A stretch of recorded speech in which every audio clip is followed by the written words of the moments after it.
Bonjour à tous. Je suis Olympia Lombardi, la directrice culturelle de l'Alliance française. Avant qu'on commence, je vais juste vous demander de mettre vos micros en silence, s'il vous plaît. Merci beaucoup.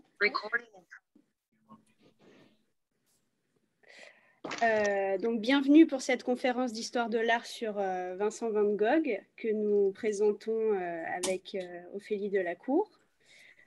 Cette séance sera enregistrée et sera ensuite en replay sur le site de l'Alliance française de Toronto. Donc, vous avez le choix d'activer ou non votre caméra, mais sachez que vous serez enregistré. Si vous voulez poser des questions tout au long de la conférence, vous pouvez ou lever la main et activer votre caméra pour intervenir directement, ou vous pouvez écrire vos questions dans le chat et Ophélie y répondra. La prochaine conférence que l'AFT organise avec Ophélie aura lieu le 14 janvier à 14 h sur l'artiste Paul Cézanne. Maintenant, je vais procéder rapidement à la reconnaissance des terres avant que nous puissions commencer la conférence. Avant de commencer, je tenais à souligner que les terres sur lesquelles nous sommes rassemblés à l'Alliance française de Toronto font partie des terres ancestrales des Premières Nations. Cette région fait partie du territoire traditionnel des Wendat, des Anishinaabe et des Haudenosaunee, des Mississaugas de la rivière Crédit et de la nation métisse. Je laisse désormais la parole à Ophélie. Merci beaucoup Olympia et merci à vous tous d'être là ce soir. Enfin aujourd'hui, pour moi, je suis en France, du coup pour moi c'est le soir, mais pour vous c'est un début d'après-midi que j'espère bel après-midi. Donc effectivement, on se retrouve aujourd'hui pour une conférence sur Van Gogh. Comme l'a dit Olympia, ça va être un moment d'échange, donc vous pouvez poser des questions dans le chat, vous pouvez échanger avec moi. Je vais faire régulièrement des pauses dans le discours, dans la conférence pour qu'on puisse échanger à ce moment-là. Et voilà, donc n'hésitez vraiment pas à poser des questions. Et si le français n'est pas votre première langue, n'hésitez pas aussi éventuellement à poser des questions de traduction. Si c'était ça qui devait poser problème, ce serait dommage que vous passiez à côté d'un élément. Donc surtout, n'hésitez pas. Voilà, donc je vais installer mon écran. Hop. Alors. Hop. Pardon. Et voilà. Ok, alors, je voudrais également pouvoir vous voir tous, pouvoir voir vos expressions éventuellement et voir le chat que je vais installer. C'est parfait. Voilà, donc j'espère que ça fonctionne bien pour tout le monde. Si ce n'était pas le cas, n'hésitez pas à l'écrire à Olympia, on essaiera de résoudre tous les problèmes. Et voilà. Donc, Vincent van Gogh, gros morceau, parce que Vincent van Gogh, vous en avez certainement déjà entendu parler à un moment ou à un autre dans votre vie. C'est l'un des artistes les plus connus au monde. Et un des artistes, donc c'est assez amusant parce que c'est un des artistes dont les œuvres se vendent aujourd'hui le plus cher et qui parle à tout le monde, petit comme les adultes. Alors qu'en fait, donc, durant sa vie, vous allez voir, il a eu très très peu de succès auprès du grand public. Donc on va un peu revenir aussi sur tout ça, sur son parcours et sur sa vie. Là, je vous ai mis cet autoportrait qu'on commentera un petit peu plus ensuite, mais que j'aime beaucoup parce qu'il vous dit déjà beaucoup sur l'artiste. Bon, on reviendra là-dessus. Donc, Vincent van Gogh, vous le savez peut-être ou pas. Mais avant de devenir artiste, en fait, il y a eu tout un pan de sa vie avant de devenir artiste qui était très intense. Et il n'est pas du tout devenu artiste en premier lieu, ce n'est pas forcément son premier choix. Lui, il est né en 1853 aux Pays-Bas, donc ce n'est pas un artiste français, comme son nom l'indique, Vincent van Gogh. Oui. Alors, en fait, il est né dans une famille protestante, son père était pasteur, et c'était une famille assez dure, assez stricte. Il a eu une enfance, dit-il, assez malheureuse, il était enfermé, il avait du mal à quitter sa famille. Et en fait, dans sa famille, c'est assez rigolo parce qu'en gros, il y avait deux types de carrières possibles. Soit on devenait pasteur, protestant, soit on devenait marchand d'art. C'est ce que faisait son oncle notamment. Et dans un premier temps, Van Gogh va plutôt se destiner à devenir marchand d'art. Et donc, il est né en 1853. En 1869, il rejoint il fait une sorte de stage chez Goupil et compagnie. Et puis, sa carrière se lance tout doucement. En 1873, il a 20 ans et il est un brillant marchand d'art à Londres. Il va travailler à Paris aussi. Ça fonctionne super bien. Il gagne bien sa vie. Sauf que en 1876, donc c'est 3 ans seulement après, il se fait licencier de Goupil et compagnie parce qu'il est trop extrême dans sa vision de l'art. Il considère que l'art ne se négocie pas, ne se marchande pas, que c'est quelque chose de plus grand que ça. Et donc, il va se faire virer de son travail, comme ça. Donc là, il décide dans ces cas-là de devenir pasteur, deuxième option de la famille. Donc, il se lance vers la théologie, il étudie la théologie, sauf que ça n'a pas fonctionné non plus parce que il échoue 2 fois à l'examen pour devenir pasteur. Donc, qu'à cela ne tienne, il s'adapte, il devient missionnaire protestant et il part dans les mines en Belgique pour descendre avec les ouvriers, avec les mineurs dans les profondeurs. Et il vit dans des conditions misérables pour vraiment vivre au rythme de ces gens, de ces ouvriers. Et là aussi, l'Église va gentiment lui demander d'arrêter de faire ça parce que c'est trop extrême, parce que c'est trop intense, parce qu'on ne fait pas ça comme ça, que ça ne marche pas. Et donc, il va retourner chez ses parents. Et à ce moment-là, il va devenir artiste. Et on est en 1880-81 et il commence à vraiment étudier l'art. Il prend des cours avec un cousin qui est artiste lui-même. Et en 1882, son frère Theo Van Gogh, qui est son frère cadet, mais qui va être très important dans sa vie, son frère Theo Van Gogh a un métier de marchand d'art, il a un revenu fixe, et donc il dit à Vincent Van Gogh, écoute, tu peux devenir artiste si tu le souhaites, moi je t'aiderai financièrement, je te donnerai de l'argent, fais ce que tu veux, je te soutiens dans ta carrière. Et à ce moment-là, en 82, Vincent va se tourner vers l'art et va commencer à vraiment d'essayer de faire ça de sa carrière. Alors j'entends.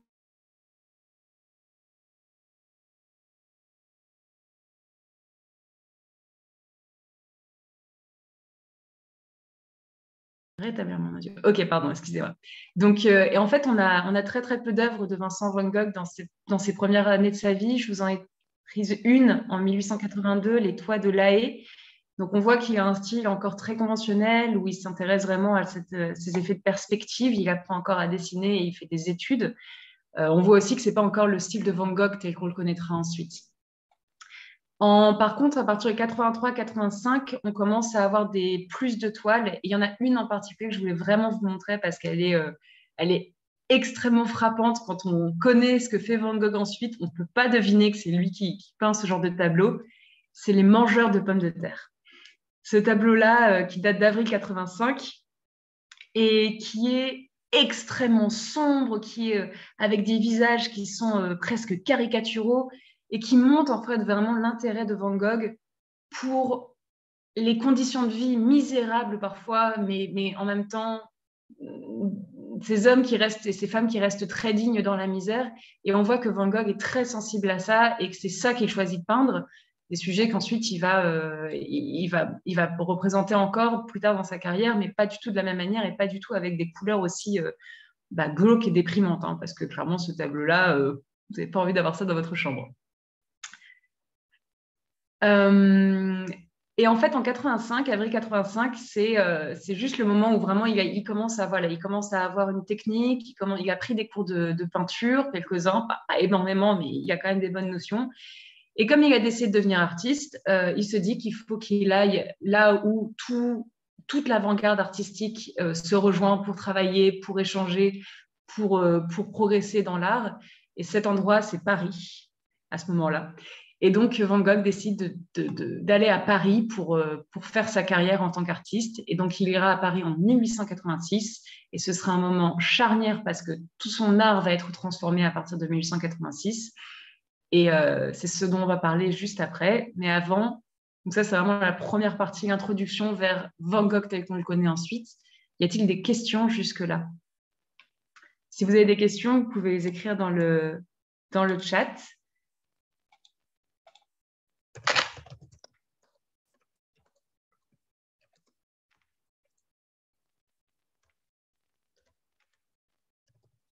Pas de questions?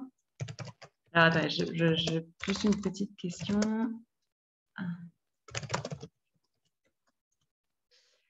Ok, bah, s'il n'y a pas de questions dans le chat, dans ce cas-là, je continue, je poursuis. Donc, il arrive en 1886 à Paris et 86, c'est une année qui est particulièrement importante pour l'art moderne et pour l'art avant-gardiste de Paris. Parce que 86, c'est une année où en fait, il va y avoir un combo de différentes expositions. Déjà, en fait, Van Gogh va pouvoir se confronter au travail de Monet et de Renoir en particulier, qui sont les deux grands artistes qui ont porté l'impressionnisme.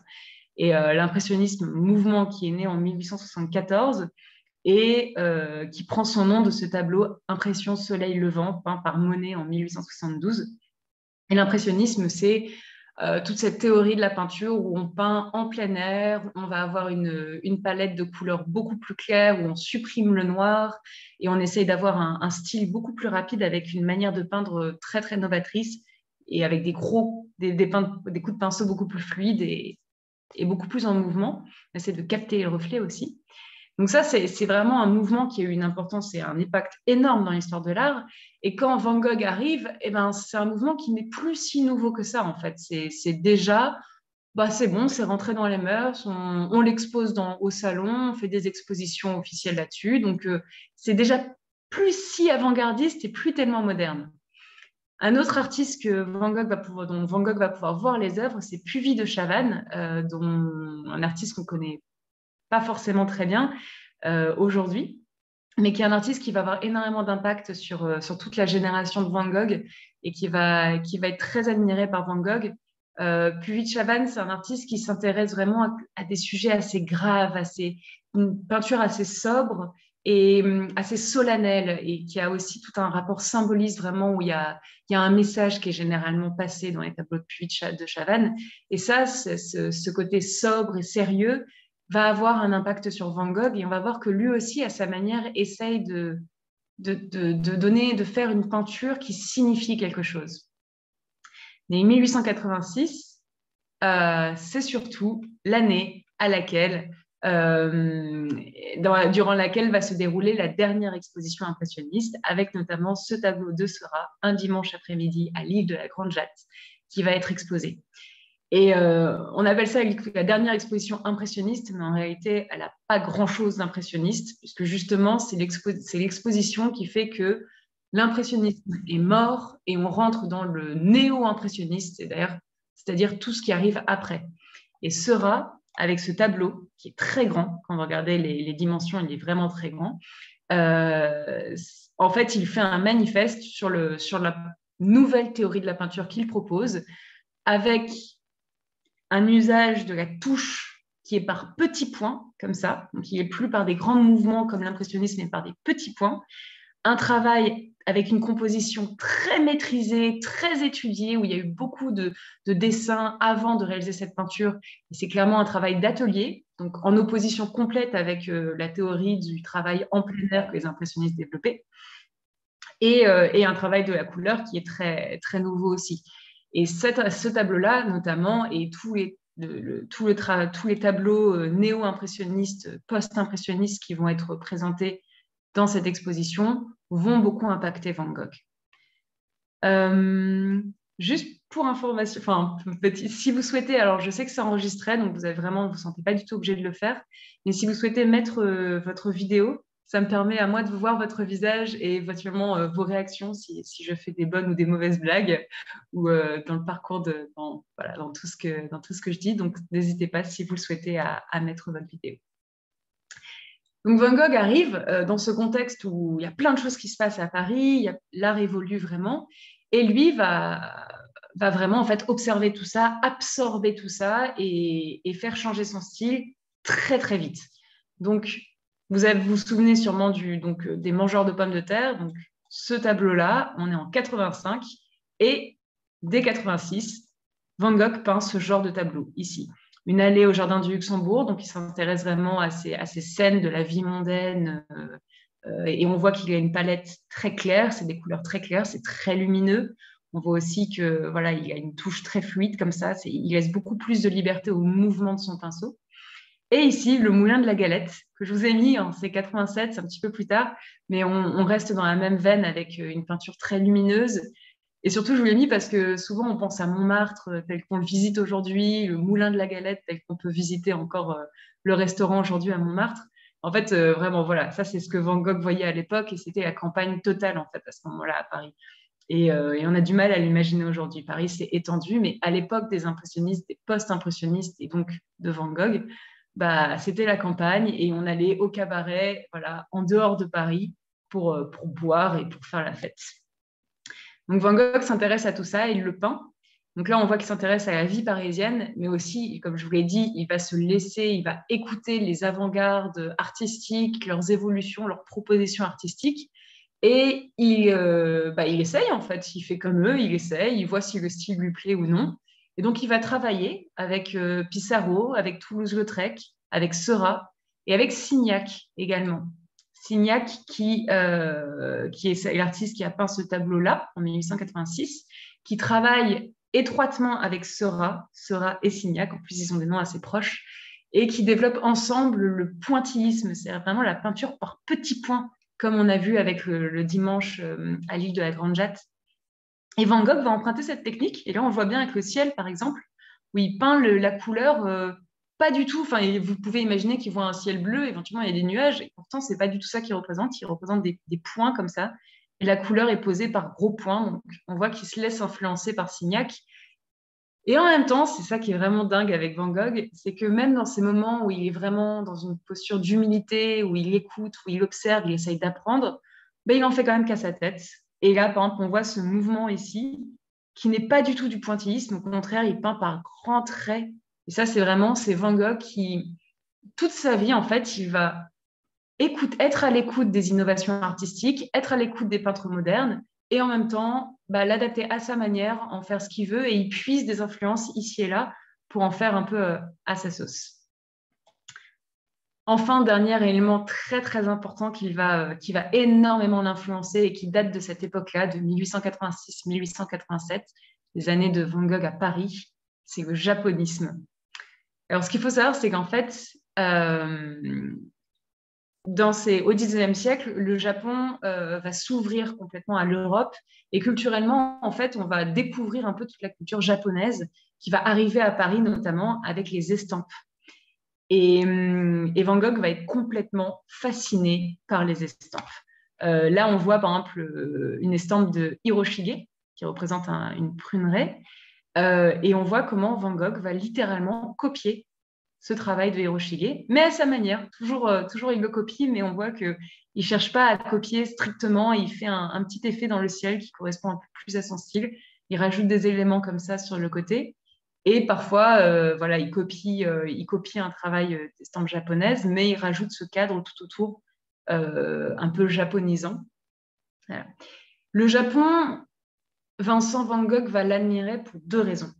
La première raison, c'est esthétiquement d'abord, parce que ça le fascine, parce qu'il trouve ça beau, parce qu'il trouve ça pur, parce qu'il trouve que l'usage de la couleur est différent, en fait, est très novateur, très moderne, et également parce que les compositions le fascinent. Et là, on voit, par exemple, cette composition ici qui est coupée avec un arbre au premier plan, alors que littéralement, ça coupe la vue, en fait. C'est quelque chose qui le frappe et qu'il va essayer de réinterpréter dans ses tableaux ensuite également. Est-ce qu'il y a des questions sur le japonisme ou sur le dialogue entre Signac, Van Gogh ou entre d'autres artistes et Van Gogh?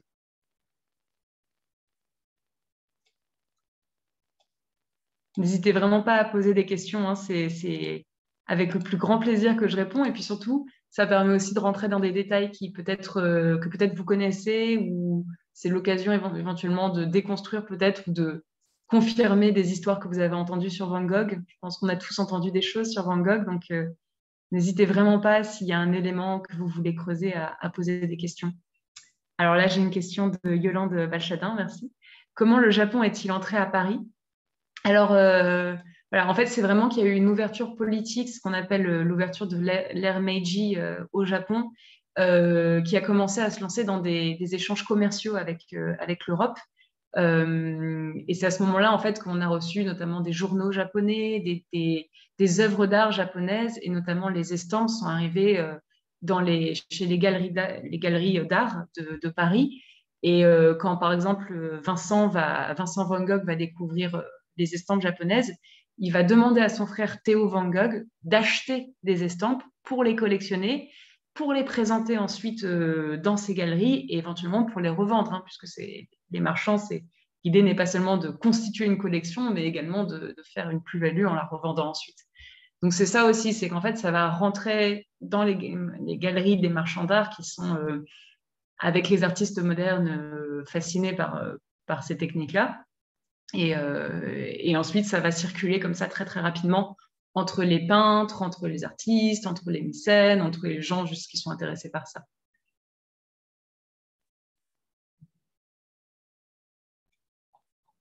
Alors, j'espère que ça répond à la question de Yolande. Y a-t-il d'autres questions? Non? Ok. Alors, ça me permet aussi d'aborder un point qui est l'importance de Theo Van Gogh. Donc, comme je vous l'ai dit, dès 1882, Theo va subvenir aux besoins de son frère Vincent, mais il va également l'accueillir dans son appartement à Paris, puisque quand Vincent arrive, il arrive pratiquement du jour au lendemain en disant « Coucou, c'est moi, je m'installe chez toi, merci, je prends un coin de canapé ». Et en fait, Theo Van Gogh va vraiment accueillir Vincent, lui donner de l'argent, lui payer ses toiles, ses couleurs, et va le conseiller aussi éventuellement dans un style ou dans un autre. C'est notamment Theo Van Gogh qui va dire à Vincent, écoute, tes premières toiles, là, les mangeurs de pommes de terre, etc., c'est trop sombre, c'est pas assez moderne, ça va pas plaire, change ton style.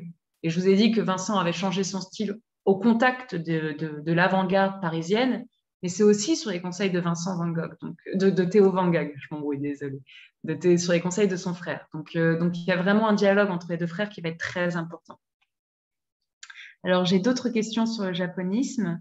Alors, la question du coup de Yolande, pas de question sur le plagiat. Alors, on pourrait penser que c'est du plagiat, hein. D'ailleurs, Van Gogh a été accusé de plagiat, pas forcément sur les œuvres japonaises, les japonaiseries comme on les appelle, mais sur d'autres tableaux qu'il va copier et réinterpréter à sa manière. Van Gogh, il a une réponse à ça. Littéralement, je peux vous donner, alors pas la citation exacte, mais la réponse de Van Gogh à ces accusations-là, c'est que quand un compositeur de musique crée une symphonie et qu'un orchestre l'interprète, c'est pas du plagiat, c'est une réinterprétation. Et pour lui, c'est exactement la même démarche, c'est de dire, bah, au final, lui, il injecte sa propre personnalité, sa propre technique, donc ce n'est pas du plagiat, c'est une réinterprétation. C'est une réponse. On a Catherine qui demande quels autres peintres ont été influencés par les estampes japonaises. Alors là, pratiquement tous en fait de cette époque-là. Des peintres qui vont être très influencés, par exemple Gauguin va être très influencé par les estampes japonaises, mais ils vont tous en fait se laisser influencer par ça, écouter, voir ce qui se passe, Cézanne également. Voilà, tous les peintres modernes de cette époque-là sont fascinés par le Japon, vraiment. Et j'ai une question, est-ce que Théo était artiste également? Pas que je sache. Peut-être qu'il dessinait, mais en tout cas, il n'a jamais été connu en tant qu'artiste. Je crois qu'il était vraiment, lui, il était vraiment agent de Vincent Van Gogh et mécène de Vincent Van Gogh, d'une certaine manière. Mais il n'est pas du tout connu pour être artiste et je crois sincèrement avoir jamais entendu parler d'œuvres de Theo Van Gogh. Voilà, je crois que j'ai répondu à toutes les questions. Je vous remercie pour toutes vos questions. Donc voilà, donc il y a dans le japonisme, dans ce qui fascine Vincent Van Gogh pour le Japon, c'est à la fois l'esthétique, c'est ce qu'on voit ici, c'est ce qu'il copie, mais c'est aussi l'esprit en fait, un esprit japonais, une sorte de fantasme japonais qui va complètement, il va complètement rêver le Japon comme un monde idéal, un monde parfait où tout est en harmonie avec l'âme, avec la nature, avec l'univers en général. Et donc, pour lui, le Japon, il va jamais y aller, hein, mais pour lui, le Japon, c'est un peu son but idéal dans la vie. Et c'est très intéressant parce que, par exemple, le portrait du père Tanguy, le père Tanguy qui est ici, qui était un marchand de couleurs, est représenté avec des personnages et des paysages japonais derrière. Et lui-même est représenté de manière un petit peu à la japonaise, très plat comme ça. Euh, Parce que pour Vincent Van Gogh, le père Tanguy incarnait justement quelqu'un qui était complètement serein avec la vie, qui était calme et tranquille et en paix avec lui-même. Et donc, il incarnait pour Vincent l'idéal d'une personne, de ce que peut devenir une personne. Et donc, il le place au milieu du Japon parce que le Japon incarne la sérénité. Le père Tanguy est une personne calme et sereine. Et donc, ça va ensemble, tout ça.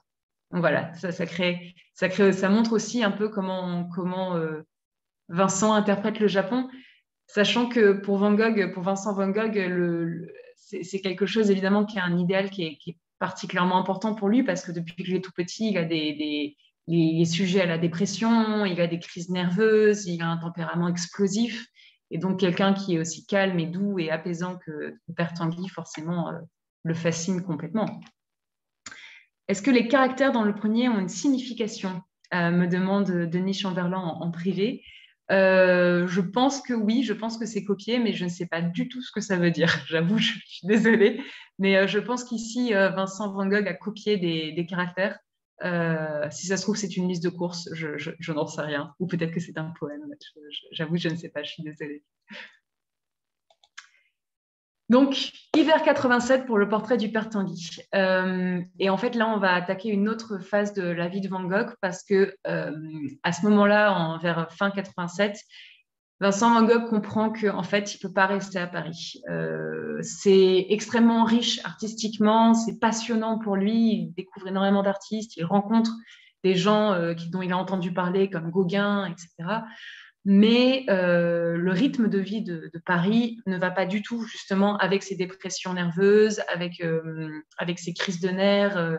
Et à Paris, il va dans les bordels, il va boire de l'absinthe dans les cabarets. Voilà. Et en fait, il a un rythme de vie où il brûle son cerveau et il le comprend. Il comprend qu'il doit quitter Paris pour survivre. Et donc, il décide de partir dans le sud de la France loin, loin de Paris, de l'absinthe, de fumée, de tout ça, pour essayer de retrouver un cadre de vie plus sain et pour pouvoir continuer à peindre.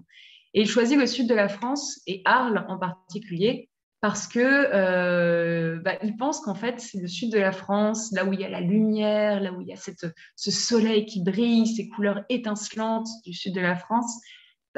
En fait, il espère trouver là-bas un peu un Japon idéal.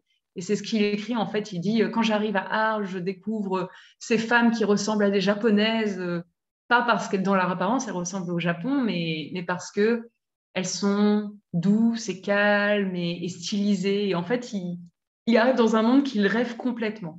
Donc, en espérant tourner un chapitre de sa vie et découvrir un monde idéal. Je vois deux questions. Est-ce que vous pouvez me rappeler, est-ce que son style appartient à l'impressionnisme de Martine Isaac en privé? Elle m'a posé cette question. Effectivement, point très important que j'ai passé un peu rapidement, je suis désolée. Alors effectivement, l'impressionnisme, c'est le style qui va vraiment se développer entre 1874 et 1886, avec Monet et Renoir en particulier.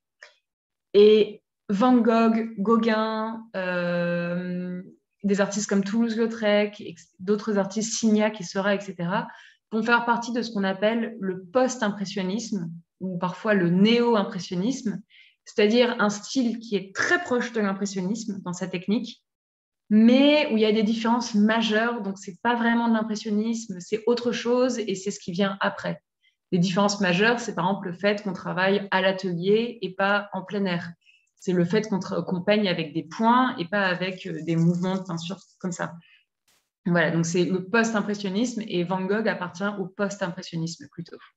Même si, bon, quand même, c'est important, les mouvements dans la peinture, c'est quelque chose de très artificiel. Hein, on a envie d'enfermer les artistes dans des petites boîtes comme ça, mais en fait, c'est rarement aussi simple que ça. Donc, souvent, ça se mélange et ça s'embrouille. Question aussi, la religion jouait-elle un rôle à ce moment de sa vie, donc en 1886-87? La religion, en fait, elle va vraiment explicitement jouer un rôle dans sa vie quand il est très jeune, quand il veut devenir pasteur, etc. Ensuite, il restera très croyant, mais ça s'exprimera plus du tout dans sa peinture. En fait, pour Vincent Van Gogh, dans ses lettres pour Théo, il parle encore de la vie spirituelle, mais pour lui, sa manière d'exprimer sa vie spirituelle et sa foi, c'est d'aller regarder la nature et de peindre la nature avec les plus belles couleurs et les émotions les plus intenses possibles. Et c'est sa manière à lui d'être en communion avec la nature. Donc, on ne verra pas, par exemple, de peinture religieuse de Van Gogh, parce que lui, pour lui, il n'a pas besoin d'avoir un sujet religieux. Pour lui, peindre des fleurs ou un beau portrait, c'est déjà le plus bel hommage qu'on puisse faire au monde, en fait. Et quel type de relation y a-t-il entre Van Gogh et le père Tanguy? Alors en fait, cet homme ici, c'est donc un marchand de couleurs, donc c'est quelqu'un chez qui on va acheter du matériel d'art, et c'est c'est aussi une personne qui va exposer dans ses vitrines parfois quelques toiles, et notamment des toiles de Van Gogh. Donc Van Gogh va acheter son matériel d'art au père Tanguy, et il va également exposer quelques-unes de ses toiles dans ses vitrines. Donc c'est ça le lien qu'il y a entre les deux. Voilà. Donc, on est en fin 87. Et là, l'heure est venue pour Van Gogh de quitter Paris. Et donc, il décide de partir à Arles. Arles qui se situe donc dans le sud de la France. Et il va à Arles avec un projet en tête. Son grand projet, c'est de créer un collectif d'artistes. Donc, il loue une maison qui s'appelle la Maison Jaune, parce qu'elle a des murs jaunes. Et donc, il veut inviter plein d'artistes pour qu'ils viennent travailler ensemble, qu'ils s'inspirent, qu'ils s'influencent, qu'ils se motivent mutuellement à peindre. Et l'artiste que Van Gogh veut absolument, c'est Gauguin. Parce que Van Gogh admire énormément le travail de Gauguin et il n'y a personne qui est Gauguin. Et donc, il veut absolument que Gauguin vienne à Arles. Donc, il va lui écrire des lettres à répétition pour lui dire « Viens, viens, viens ». Et pour le motiver un petit peu à venir, Van Gogh va décider de décorer la Maison Jaune avec des tableaux partout, très beaux, très lumineux, très joyeux. Et les tournesols, en fait, la série des tournesols, donc vous voyez un tableau ici, et en fait, ça fait partie de cette décoration que Van Gogh a l'intention d'accrocher partout dans la maison jaune. Et c'est un tableau que j'aime particulièrement parce que il est vraiment, en fait, il est d'une lumière incroyable, il y a vraiment quelque chose de profondément joyeux et doux dans ce tableau, avec pourtant un tableau qui est très, très sobre et très, très simple, hein. Il n'y a pas de fond, on a l'impression que c'est posé sur une table, mais au final, c'est extrêmement simple comme technique, avec deux aplats en couleurs, ici bleu, ici jaune, voilà, deux couleurs unies, et juste les tournesols, les fleurs qui éclatent comme ça, de couleurs avec une peinture très épaisse. Et donc Van Gogh va produire ces tableaux-là et Gauguin va énormément les aimer et finalement, il va accepter de venir et il viendra le 23 octobre 1888. Et en attendant que Gauguin arrive, Van Gogh va continuer à peindre et là, vous allez voir, on va enchaîner des chefs-d'œuvre que vous avez peut-être déjà vus, où Van Gogh va juste peindre chef-d'œuvre après chef-d'œuvre. Avant de vous les montrer, je vois qu'il y a une autre question. Ses sœurs jouaient un rôle important, jouaient-elles un rôle important dans la vie de Vincent? Alors effectivement, donc je vous ai parlé de Théo, le frère de Van Gogh. Il avait aussi deux sœurs et un autre frère. Ses sœurs vont pas vraiment, ni le deuxième frère, ni les sœurs de Van Gogh vont jouer un rôle très important dans sa vie. Donc c'est pas, ils vont pas trop jouer un rôle très important. Vincent va écrire des lettres à une de ses sœurs. Donc, il y a une correspondance. Mais voilà, ça ne va pas beaucoup plus loin. Par contre, une personne qui va être très, très importante dans la vie de Vincent Van Gogh, ce n'est pas sa sœur, c'est sa belle-sœur. C'est la femme de Théo Van Gogh, Johanna. Et j'en parlerai à la fin de la conférence parce qu'en fait, le moment où elle joue un rôle, c'est après la mort de Vincent. Et vous allez voir que c'est un rôle hyper important. C'est vraiment un rôle capital. Et j'ai aussi une question de combien de tournesols y a-t-il? Bonne question. Je crois qu'il y en a une dizaine de différents tableaux de tournesol. Sachant que parfois, en fait, Van Gogh a aussi fait des petites études ou qu'il a envoyé des miniatures de ses tableaux à sa famille. Et je crois que pour la Maison Jaune, c'est une dizaine. Mais alors, il faudrait que je vérifie cette information. Donc, je vous ai promis des chefs-d'œuvre. Je tiens mes promesses. Voici, par exemple, la terrasse du café le soir à Arles. Donc, on est en septembre 1888 et c'est un tableau qui, bah, pareil, en fait, en fait, c'est vraiment le moment du travail de Van Gogh qui, moi, me touche le plus. C'est ce moment, en fait, où on sent qu'il utilise les couleurs pour exprimer une ambiance et des émotions. Et là, notamment, en fait, la lumière jaune ici qui devient extrêmement chaleureuse et qui semble vous inviter à rentrer dans ce café et qui contraste avec ce ciel, en même temps d'une grande douceur et d'une grande intensité avec ce bleu très profond et des étoiles qui ressemblent à des petits soleils comme ça qui brillent dans le ciel. Et ça vous crée une ambiance d'une poésie. On a l'impression que c'est un poème, en fait, ce tableau. Et ça, c'est vraiment c'est la magie de Van Gogh, je trouve. C'est qu'il arrive à, je sais pas, à créer un truc quand on est devant ces tableaux, on ne peut pas s'empêcher de s'arrêter. Un autre tableau, alors là, c'est pouf, moi quand je l'ai découvert, j'étais adolescente et c'était un peu plus lourd. C'est celui-ci, le Café de nuit. Et c'est un tableau avec des couleurs très, très, très intenses, très violentes. Le but, c'est d'avoir des contrastes très, très, très violents, avec un rouge sang ici, un jaune qui brûle et une lumière crue, comme s'il y avait une lumière clac, qui tombait et qui illuminait tout ça, tous ces corps avachis sur les tables ici, et un plafond un vert agressif. Euh, Ce tableau, en fait, il est volontairement agressif, il est volontairement angoissant pour Vincent Van Gogh, parce que pour lui, ce café de nuit, ici, c'est pas du tout un endroit agréable, c'est pas du tout un endroit où on a envie d'être. Pour lui, c'est l'endroit, en fait, où on devient fou, où un homme veut se tuer, où un homme devient fou, devient violent. Et c'est ça qu'il a voulu exprimer. C'est une sorte de lieu où toute la misère humaine se retrouve au même endroit. Et dans ses lettres pour Theo Van Gogh, il a associé ce tableau au mangeur de pommes de terre. Pour lui, les tableaux expriment la même chose, avec un style très différent et des couleurs très différentes. Mais les mangeurs de pommes de terre racontent la misère humaine pour les ouvriers, et le café de nuit raconte la misère humaine des gens qui se retrouvent dans cet endroit tard le soir, complètement seuls, à boire leur verre d'alcool, ce qui est un peu triste, effectivement. Dernier tableau, moins angoissant, la chambre de l'artiste à Arles. Donc pareil, un tableau qui est censé s'accrocher dans la maison jaune et qui est assez amusant parce qu'en fait, on voit vraiment que Van Gogh commence à tout déformer en fait. On voit après qu'il va déformer la nuit, on le verra ensuite, tout qui bouge et qui avec des volutes comme ça. Mais déjà, on voit que les lignes droites ici, bah, elles ont plus grand sens. Le lit est complètement allongé, l'espace est distordu. Et Van Gogh, volontairement ou involontairement, on ne sait pas trop, mais il commence à trouver sa propre manière de peindre en rejetant un petit peu les règles de dessin classiques. Et finalement, en 88, en 23 octobre 88, Gauguin arrive et dans ses bagages, il amène ce petit tableau de Émile Bernard, Les Bretonnes dans la prairie, donc qui a été peint en septembre 1888. Et Gauguin lui-même a peint ce tableau, La Vision après le sermon. Et je vous les ai montrés ces deux tableaux parce qu'en fait, Van Gogh va être fasciné par ce tableau de Émile Bernard. Il va le recopier euh, pour, euh, pour le garder en tête et pour vraiment l'avoir sous les yeux parce que bon, bah, à l'époque, on n'avait pas Internet. Et, et en fait, c'est vraiment les expérimentations de Émile Bernard et de Gauguin en Bretagne à ce moment-là qui continuent à travailler, à expérimenter, à essayer d'être plus avant-gardiste encore, d'innover dans la peinture.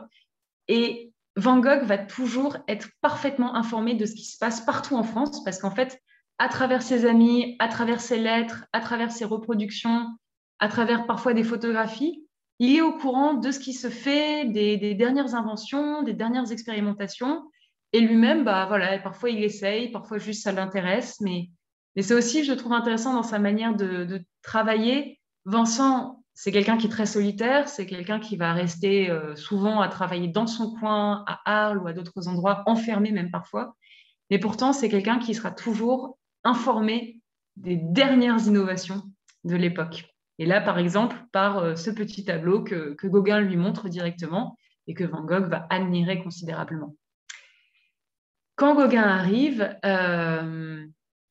Vincent, qui est complètement éperdu d'admiration pour Gauguin, Vincent va essayer vraiment de s'adapter à Gauguin. Et il va faire énormément d'efforts parce qu'il faut savoir que les deux artistes ont tous les deux très mauvais caractère, que les deux artistes n'ont pas du tout la même vision de l'art, même s'ils sont tous les deux modernes et qu'ils ont tous les deux beaucoup d'ambition pour l'art, bah, parfois ça rentre en conflit.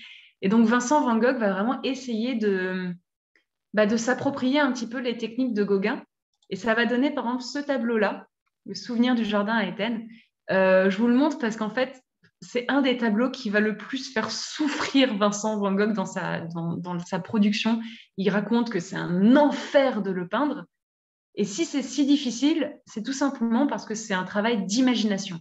C'est-à-dire qu'en fait, Vincent Van Gogh est dans son atelier et il recompose dans sa tête un souvenir de sa mère et de sa sœur en train de se promener à Éthènes et il essaye de peindre ça de mémoire. Et ça, c'est pas du tout la manière dont Vincent Van Gogh travaille normalement, puisque normalement, il va dehors, il prend son tableau, son chevalet, ses pinceaux, sa peinture, et il peint directement ce qu'il voit en plein air. Et donc, voilà, ce genre de tableau, en fait, est assez exceptionnel dans la production de Vincent parce que c'est pas du tout sa manière de travailler habituelle, quoi. Est-ce qu'il y a des questions jusque-là, avant qu'on rentre sur le gros morceau de L'oreille coupée de Vincent Van Gogh? Vous avez certainement entendu l'histoire. Est-ce qu'il y a des questions? De toute façon, j'ai vu que vous les posiez au fur et à mesure et vous avez bien raison de faire ça aussi. Et dans tous les cas, à la toute fin de la conférence, il y a un moment où on peut poser des questions et éventuellement discuter aussi. Donc, il n'y a pas de souci si vous voulez garder vos questions pour ce moment-là aussi. Donc, on arrive le 23 décembre 1888. Ça fait 3 mois exactement que Gauguin est à Arles dans la Maison Jaune. Et la tension monte entre les deux artistes et ça va exploser le soir du 23 décembre, peut-être à cause de l'alcool, parce qu'apparemment les deux artistes auraient bien bu ce soir-là. On ne sait pas exactement ce qui s'est passé. Van Gogh a un trou de mémoire et Gauguin n'a pas vraiment raconté dans le détail, mais en gros, ce qui se serait passé, c'est qu'il y a eu une dispute très forte, on ne sait pas exactement sur quoi, entre Gauguin et Van Gogh. Van Gogh serait devenu extrêmement violent. Il aurait pris une lame de rasoir, aurait commencé à poursuivre Gauguin qui s'enfuit, et Van Gogh se retrouve tout seul. Et du coup, il retourne la lame de rasoir contre lui-même, prend son oreille et la coupe. Et là, il fait quelque chose qui, pareil, on se dit qu'effectivement, il ne va pas très bien dans sa tête. Non seulement il s'est coupé l'oreille, mais en plus, il prend l'oreille, il la met dans une petite boîte et il l'envoie comme un cadeau adorable à une jeune fille qui travaillait dans un bordel à côté, qui était jeune fille, femme de ménage, qui travaillait là-bas, et qui va recevoir ce délicat cadeau le lendemain. C'est super. Donc, Van Gogh se retrouve, voilà, il baigne dans son sang, il est par terre, Gauguin s'est enfui, et le lendemain matin, Van Gogh va être pris en charge par des médecins, on va le soigner, son frère Théo va être informé de l'accident. Théo Van Gogh descend en catastrophe pour s'occuper de son frère. Et Gauguin, lui, il s'enfuit. Apparemment, en fait, il aurait appelé, donc il aurait prévenu les médecins et puis il aurait dit aux médecins, surtout, il ne faut pas que Van Gogh, même s'il me demande, et il va sûrement me demander, surtout ne lui dites pas que je suis là, moi je repars à Paris. S'il me voyait, ça pourrait lui être fatal. Donc on voit vraiment qu'il voilà, il comprend qu'effectivement, ils ne peuvent pas travailler ensemble, hein, tout simplement. Et donc, Gauguin va partir et puis ils recommenceront à s'écrire quelques mois plus tard. Donc voilà, donc la relation ne s'arrête pas là. Par contre, ils ne se reverront jamais. Et ce tableau-là marque un petit peu cet accident, l'autoportrait à l'oreille bandée. Alors, par contre, j'ai oublié, c'est dans une collection particulière. Donc, je ne sais pas qui possède ce tableau, mais il y a un heureux élu qui a droit à ce tableau dans son salon, peut-être. Et donc, ça marque ça. Vous voyez Van Gogh qui fait son autoportrait avec le bandage ici de l'oreille coupée. Ensuite, pour tous les autres autoportraits ou presque, quand il se représentera, ce sera toujours du côté avec la bonne oreille. Peut-être parce qu'il regrette un peu ce geste qui marque vraiment sa folie complète. Et justement, Van Gogh comprend qu'il a besoin de soins et qu'il ne peut pas rester tout seul. Et probablement aussi un peu poussé par Théo Van Gogh, il accepte de partir à l'asile à Saint-Rémy de Provence en mai 1889. Et c'est de la chambre de Saint-Rémy-de-Provence, donc de l'asile, où il est dans une petite chambre et il n'a pas le droit de sortir dans un premier temps. Ensuite, il gagnera le droit de sortir. Donc, c'est de la fenêtre de cette chambre qu'il va peindre La Nuit étoilée, où vous voyez justement les formes qu'il a tourbillonnent, bougent comme ça. Je ne sais pas si vous vous souvenez du café à Arles avec les étoiles qui brillaient comme ça, comme des petits soleils. Bah là, on les retrouve. Et la lune ici devient carrément une sorte de soleil nocturne. Et pareil, c'est une toile qui est vraiment très poétique et très belle. Et c'est également la toile qui a inspiré la chanson Starry Starry Night de Dan McLean. Donc, si vous voulez, après la conférence, vous pourrez écouter Starry Night de Dan McLean. C'est une chouette musique. Ça, à ce moment-là, à Saint-Rémy-de-Provence, pour Van Gogh, c'est un moment... Alors, il y a une petite question. Qu'est-ce qu'il y a en arrière-plan de la colline, ici? Bah, probablement le village de Saint-Rémy-de-Provence. Et j'ai lu, par contre, alors je ne suis jamais allée à Saint-Rémy-de-Provence, donc je ne sais pas, mais apparemment, ce clocher ici ne serait pas vraiment à Saint-Rémy-de-Provence et ce serait plus une sorte de rajout que Van Gogh a fait de ses souvenirs des clochers hollandais, plutôt. C'est comme une sorte de petit souvenir de son enfance qu'il rajoute comme ça dans le paysage de Provence.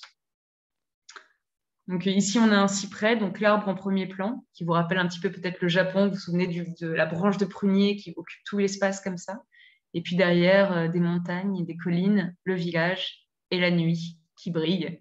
On ne sait pas si ça, c'est juste une sorte de mouvement, un nuage, on n'en sait trop rien. Et pour Van Gogh, à ce moment-là, c'est un moment un peu plus serein, en fait. Il est pris en charge par des médecins, il est suivi. Et il est un peu plus en paix avec lui-même. Et c'est le moment où il va peindre ce tableau, l'autoportrait de l'artiste, qu'il va envoyer à Theo Van Gogh. Et en fait, il écrit une lettre à Theo Van Gogh pour lui dire écoute, vraiment là, je sais que ça allait pas avant, mais je vais vraiment beaucoup, beaucoup mieux. Et je peux te le dire hein, avec tous les mots du monde, mais le mieux, c'est de te le montrer avec ce portrait, cet autoportrait qui te montrera mieux que tous les mots du monde que ça va mieux, que je vais vraiment mieux.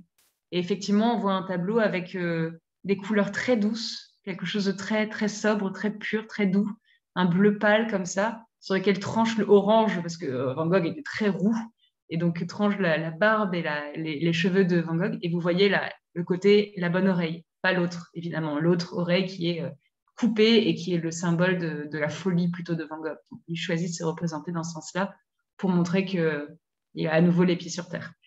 Et en même temps, il a les pieds sur terre, mais on voit que derrière, ça bouge quand même beaucoup. Donc, on sent que la folie, elle n'est jamais trop loin. Ça vibre, ça bouge. Voilà. J'ai une question qui est dans le tableau où le frère et la mère de Van Gogh marchent ensemble. Pardon, donc c'était celui-ci. Donc, qu'y a-t-il derrière la colline? C'était la question de tout à l'heure. Alors, est-ce que ça vous ennuie comme si ça voudrait dire revenir en arrière? Est-ce qu'on peut garder cette question pour la toute fin de la conférence? Et comme ça, on reviendra éventuellement sur un tableau ou un autre pour toutes les questions qu'il peut y avoir, si c'est OK. Donc, nous sommes en 1889 et là, ça va, voilà. Van Gogh a retrouvé un petit peu de la sérénité, un équilibre mental.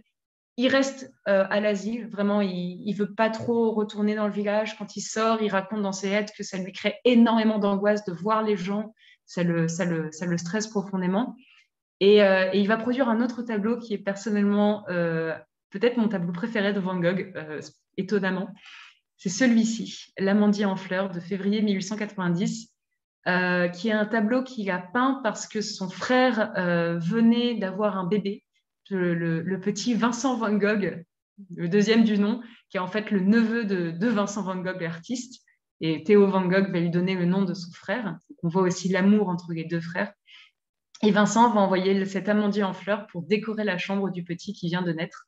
Voilà. Et c'est un tableau que j'aime énormément parce que quand je suis allée au musée Van Gogh il y a très longtemps, j'étais beaucoup plus jeune et de tous les tableaux de Van Gogh, c'est celui-ci où je me suis arrêtée devant ce tableau et j'ai vraiment pas pu arrêter de regarder. Je le trouvais absolument fascinant de douceur et de délicatesse. Et j'ai dû rester, je pense, un quart d'heure plantée devant le tableau à l'admirer, quoi. Donc, ça restera un souvenir pour moi particulier. Voilà. Donc là, on est en février 1890. Très japonais cet amandier, tout à fait, très très japonais cet amandier.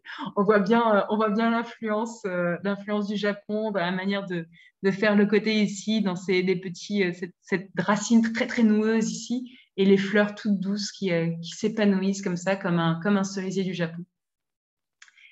C'est aussi, alors, c'est pas à ce moment-là qu'il peint ce tableau, La Vigne rouge, c'est en novembre 1888. Mais en fait, c'est en 1890, tout début de 1890, que ce tableau va être exposé en Belgique. Et c'est une date très importante parce que c'est la 7e exposition des vins, qui est un cercle d'artistes belges. Et pour la première fois de sa vie, Van Gogh va être contacté par des artistes pour exposer ses tableaux. Il a déjà exposé, mais c'était lui qui organisait ses propres expositions, donc c'est pas exactement pareil que d'être invité, reconnu par ses pairs et d'aller exposer à l'international des tableaux. Et il va présenter cette toile parmi d'autres, et c'est cette toile qui va être achetée par Anna Bosch, ou Bor, je ne sais pas comment on prononce, je vais vous l'écrire comme ça, vous prononcez ça comme vous le souhaitez.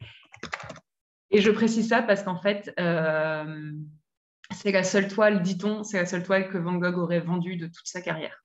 Ce qui est complètement dingue quand on voit le succès qu'il a aujourd'hui, mais en fait, il n'a jamais vendu de toile, en tout cas, à part celle-ci, à Anna Bosch. Et je dis aurait, c'est la seule toile qu'il aurait vendue, parce qu'il y a des historiens qui disent c'est pas vrai, il a vendu d'autres toiles, mais on n'a aucune trace de ça. Donc, on ne sait pas. La seule chose où on est sûr, c'est que celle-ci a été vendue pour 400 francs, ce qui fait à peu près 2000 $ aujourd'hui, donc quand même une somme correcte, à une collectionneuse et une mécène. Et là, je vous l'ai mis juste là pour vous montrer aussi la technique de Van Gogh, parce que je vous ai dit que c'était une peinture très épaisse, mais alors là, on voit vraiment que c'est carrément des morceaux de peinture qui sont utilisés, et c'est le détail qui vient juste de là. Voilà, et ça, ici, en fait, quand on est vraiment devant une toile de Van Gogh, si vous faites un très très gros plan, vous avez l'impression que c'est de l'art abstrait parce que ça, vous ne voyez pas en fait les détails, les trucs. C'est vraiment, il utilise la couleur brute et la peinture brute comme ça. Pour la petite anecdote aussi, je vous ai dit que Van Gogh n'avait pas grand succès auprès du public. En tout cas, il ne vendait pas. Mais il a été énormément admiré de son vivant par des artistes, et notamment par les artistes modernes. Et il y a une anecdote par rapport à ça que je voudrais vous raconter, parce que quand j'ai découverte, elle m'a beaucoup touchée, qui est qu'en fait, durant cette exposition des vins en Belgique, lors du soir du grand dîner d'inauguration, il y a un artiste qui s'appelle Henri de Groux, qui n'a pas marqué l'histoire, et qui s'est levé et qui a dit moi, je refuse d'exposer mes tableaux si les tableaux de ce peintre-là, Vincent Van Gogh, ses horreurs sont exposés aussi. Et quand il a dit ça, il y a Toulouse-Lautrec qui s'est levé et qui a hurlé puisque si vous ne retirez pas les mots que vous venez de dire, si vous refusez d'exposer avec Vincent Van Gogh, je vous provoque en duel et je vous tuerai. Et Signac, qui se lève et qui dit « Et si Toulouse-Lautrec meurt, je prendrai la relève et je vous tuerai. » Et ça vous montre aussi le respect et l'affection que ces artistes avaient pour Vincent Van Gogh. Et du coup, la conclusion de cette histoire, c'est que, évidemment, Henri de Groux a retiré ses paroles, il n'y a pas eu de duel, pas de problème, et il a été exclu du cercle des vins le lendemain ou quelques jours après. Donc voilà. On dit effectivement, et c'est vrai que Vincent Van Gogh n'avait pas de succès, et voilà, mais il a été reconnu dès son vivant, même si il ne savait pas forcément tout ça. J'ai une question également. Alors, excusez-moi, Yolande, est-ce que vous pourriez, je crois que le début de la question ne va pas. Est-ce que son frère voulait garder toutes les toiles de son frère? Donc, est-ce que Théo a gardé toutes les toiles de Vincent? Oui, complètement, hein. Théo croyait dans le talent de son frère et il a gardé les toiles de Vincent Van Gogh. Et vous allez voir à la fin, justement, c'est parce qu'il y a une collection assez incroyable de plus de 500 œuvres de Vincent, même plus, il y avait au moins 450 toiles de Vincent dans les collections de Théo Van Gogh. Effectivement, il a gardé toutes les toiles et puis parfois, il essayait de les envoyer dans des différents endroits, en Belgique, aux Pays-Bas notamment, parce que Vincent voulait vraiment que ces toiles soient présentées dans son pays natal. Il pensait que les Pays-Bas pourraient reconnaître son talent. Ça n'a pas marché de son vivant, mais ça marchera ensuite. Donc, nous sommes là à peu près en mars 1890. C'est le début du succès et de la reconnaissance pour Van Gogh. Et c'est la fin aussi pour lui, malheureusement. Voilà. Je vous dis que ce n'était pas une histoire heureuse, hein, Van Gogh. Donc, en fait, ce qui va se passer, c'est que Van Gogh va continuer à peindre énormément de toiles avec un style de plus en plus, avec des couleurs de plus en plus intenses et un style avec vraiment, il utilise beaucoup la matière, la peinture vraiment de manière très forte. Il va peindre ce tableau-là, Champ de blé au corbeau, en juillet 1890. Un tableau où on raconte que c'est son dernier tableau, c'est pas vrai, mais c'est son dernier chef-d'œuvre, par contre, effectivement. Et beaucoup interprètent dans ce tableau en fait une sorte d'annonce de ce qui va se passer après, avec une angoisse très forte, quelque chose qui bouge comme ça, une tension, quelque chose vraiment de stressant et d'angoissant. Et en fait, on est en juillet 1890 et le 27 juillet 1890, Van Gogh va se tirer une balle dans la poitrine et 2 jours plus tard, il meurt. Donc, il se suicide en juillet 1890. Certains racontent qu'il ne s'est pas suicidé, que en fait c'était une balle perdue de 2 enfants qui jouaient et qui avaient un pistolet et en fait ils ont tiré et Van Gogh passait par là, s'est pris la balle et n'a pas dénoncé les enfants et il est mort de ses blessures 2 jours après. Ça, on ne sait pas, personne ne saura jamais. Est-ce que c'est un suicide? Est-ce que c'était involontaire? On ne sait pas. Mais ce qu'on sait, c'est que quand on voit ce genre de tableau, quand on lit les lettres de Van Gogh de cette époque-là, c'était un moment de dépression profonde pour lui et le suicide est quand même une probabilité assez forte. Et finalement, donc, nous sommes le 29 juillet 1890, mort de Vincent Van Gogh. L'histoire triste ne s'arrête pas là puisque 3 mois plus tard, son frère Theo Van Gogh va mourir également. Il a un bébé de moins d'1 an. Enfin d'un peu 1 an, il est né voilà, son bébé est né en février 1890. Théo va mourir en juillet 91. Non, juillet 90, pardon, son fils a moins d'1 an. Et en fait, Theo Van Gogh va mourir de la syphilis, mais probablement aussi d'une sorte de dépression suite à la mort de Vincent Van Gogh. Donc les 2 frères sont vraiment liés par rapport à ça. Et reste dans toute cette histoire Johanna. Johanna Van Gogh, la femme de Theo Van Gogh. Et Johanna, elle va littéralement faire de sa vie, son but dans sa vie sera désormais de mettre en valeur, de révéler le génie de Vincent Van Gogh. Donc, ce qu'elle va faire dans un premier temps, c'est qu'elle va prendre toutes les lettres de Vincent, elle va les trier, elle va les traduire quand c'est nécessaire de les traduire, parce que la plupart des lettres sont écrites en français. Toutes les premières lettres de Vincent sont écrites en néerlandais ou en anglais, donc elle traduit tout. Elle les publie et elle organise des expositions dans le monde entier avec les œuvres de Vincent, en expliquant sa démarche, en allant voir les galeristes, en allant voir les collectionneurs. Elle fait monter la cote des œuvres et donc les œuvres de Vincent commencent à valoir cher sur le marché. Il y a d'autres personnes qui vont aussi exposer Vincent, mais sont vraiment le travail et la célébrité de Vincent Van Gogh, on la doit à Johanna. Parce que Vincent avait le génie de l'artiste, mais Johanna a vraiment rendu célèbre son génie, son talent et ses tableaux. Et elle, il ne faut pas l'oublier parce qu'elle est aussi importante que Theo Van Gogh et au final, elle a joué un rôle énorme, pas durant la vie de Vincent, mais après sa mort. Donc voilà, je voulais aussi rendre à César ce qui appartient à César parce que Johanna a eu un rôle important. Voilà. Alors, Denis Chamberlain a-t-il peint beaucoup d'autoportraits? Il en a peint énormément, plus d'une quarantaine, j'ai lu. Alors, des portraits tels qu'on les connaît, les tableaux à l'huile, pas forcément, il y en a beaucoup, mais il y a aussi des croquis, il y a aussi, voilà. Mais il a beaucoup travaillé sur son autoportrait pour une raison. Principalement, c'est ce qu'il raconte. En fait, quand vous regardez l'œuvre de Vincent Van Gogh, à la différence d'autres artistes, il y a très peu de personnes, en fait. Il y a peu de portraits ou de personnes qu'on prend dans la rue et il va peindre une déesse, par exemple. Ou, voilà. Il y a très peu de choses comme ça, tout simplement parce que quand on peint ça, il faut des modèles et les modèles, on les paye. Et Vincent Van Gogh n'avait pas l'argent pour payer les modèles. Donc, qu'est-ce qu'on fait dans ces cas-là? On peint des paysages, ça c'est gratuit. On peint des fleurs, ça coûte pas cher. Ou alors on se peint soi-même, parce que pareil, là, on n'a personne à payer. Et donc, Vincent Van Gogh va souvent se peindre lui-même. D'abord parce que ça coûte pas cher, mais aussi pour garder une trace de tous ses états d'âme, des évolutions dans sa vie, parce que chacun des portraits, au final, raconte quelque chose sur une étape de la vie de Vincent. Et donc, c'est assez intéressant. J'ai pas fait, j'ai hésité à le faire, mais j'ai hésité à mettre tous les portraits les uns après les autres pour vous montrer aussi l'évolution de la manière dont Vincent se perçoit lui-même. Mais je vous invite à le faire si vous voulez. Il y a un très bon article Wikipédia qui vous montre aussi différents portraits. Donc, si ça vous intéresse, vous pouvez regarder aussi là-dessus. Et un petit commentaire sur l'église d'Auvers-sur-Oise. Celle-ci, que je n'ai pas montrée, mais j'avais la slide, j'ai hésité.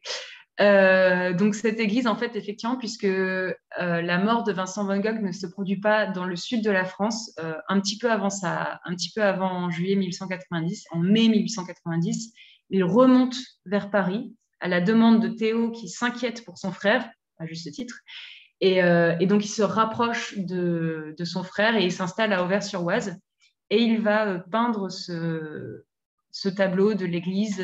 Pareil, on retrouve la couleur très intense.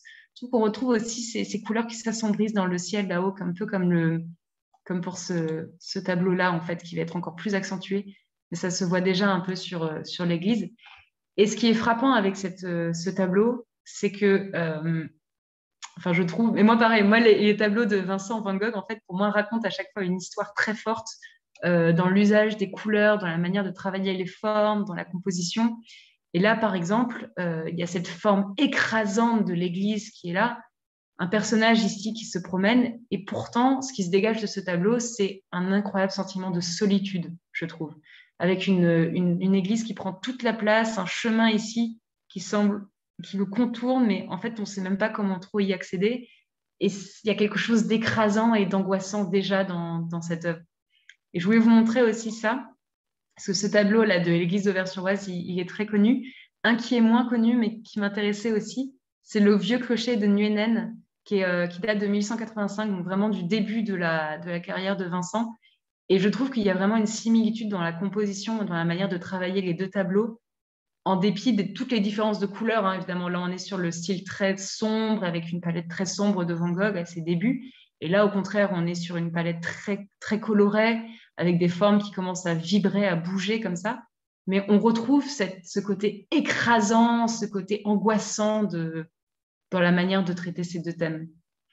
Il hallucine, c'est comme un cauchemar, ce tableau-là. Oui, mais en fait, je pense que Van Gogh vivait un cauchemar quand même pas mal. Hein. Il était très, très dépressif et il souffrait énormément. Hein. Donc, certains racontent que, notamment pour ce tableau-là, j'ai lu des études qui disaient qu'en fait, ça ressemble à des hallucinations, mais en fait, c'est parce qu'il aurait peut-être...